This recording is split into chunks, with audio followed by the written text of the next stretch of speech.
తెలుగువారి వంటలో ఇవాళ ఇడ్లీ పిండి బోండాలు ఎలా చేయాలి, దానికి కావాల్సిన పదార్థాలు నేను మీకు ఇప్పుడు చూపిస్తున్నా. పదార్థాలు మీకు ఇడ్లీ పిండి 2 కప్పులు తీసుకోండి. మీకు లెఫ్ట్ ఓవర్ ఇడ్లీ పిండితో అయితే ఈ ఇడ్లీ పిండి బోండాలు చాలా బాగా వస్తుంది. మైదా 1 కప్పు, 1/2 కప్పు బియ్యం పిండి, ఆనియన్స్ వచ్చి ఒక 3 ఆనియన్స్ చాలా సన్నగా తరుక్కోవాలి ఇలా. ఆ తర్వాత పచ్చిమిరపకాయలు మీరు కారం ఎంత తింటారో అంత, నేను 3 తీసుకున్నాను.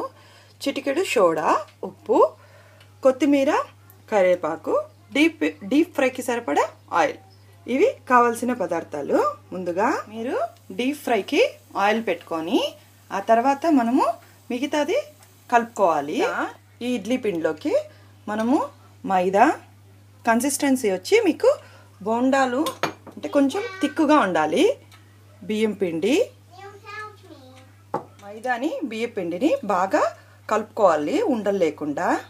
కొద్దిగా వాటర్ పోసుకొని మీకు ఉండలు లేకుండా కలుపుకోవాలి. బాగా కలుపుకున్న దాంట్లోకి మీరు ఆనియన్, ఆ తర్వాత ఉప్పు, ఆ తర్వాత పచ్చిమిరపకాయలు, ఆ తర్వాత కొద్దిగా సోడా అన్నీ వేసేసుకోవాలి. కొత్తిమీర, కరివేపాకు ఇవన్నీ బాగా కలుపుకోవాలి. కలుపుకొని మనం బోండాల షేప్లో వేసుకోవాలి.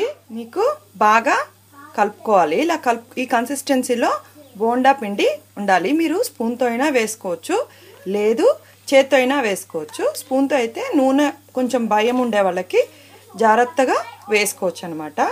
సో దీన్ని ఇప్పుడు నూనె కాగింది. ఈ కాగిన నూనెలో మనము ఒకసారి చెక్ చేస్తాం చిన్నదిగా వేసుకొని. లేదు నూనెకి జస్ట్ ఇలా వేస్తే మీకు పైకి వచ్చేయాలి వెంటనే.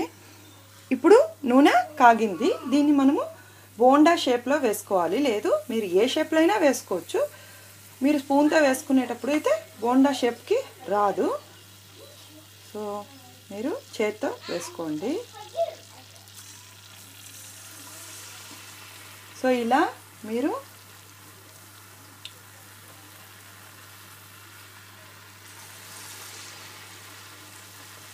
ఇది షేప్లెస్గా వచ్చినా బాగానే ఉంటుంది, మీకు ప్రాబ్లం ఏమీ లేదు. కానీ చాలా టేస్టీగా ఉంటుంది.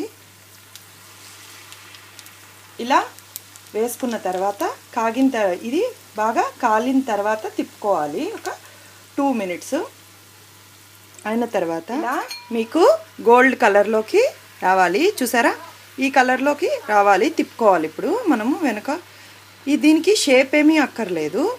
దీన్ని జస్ట్ ఇలా తిప్పుకొని జస్ట్ మొత్తం అన్ని పక్కల కాలేలాగా మనం తిప్పుకొని టిష్యూ పేపర్లోకి తీసేసుకోవాలి. అంతే, చాలా సింపుల్గా అయిపోతుంది. గోల్డెన్ రెడ్ కలర్ వచ్చే వరకు వేపుకొని తీసేసుకోవాలి టిష్యూ పేపర్లోకి. ఆ తర్వాత ఇది మీకు చట్నీతో సర్వ్ చేసుకోవడమే.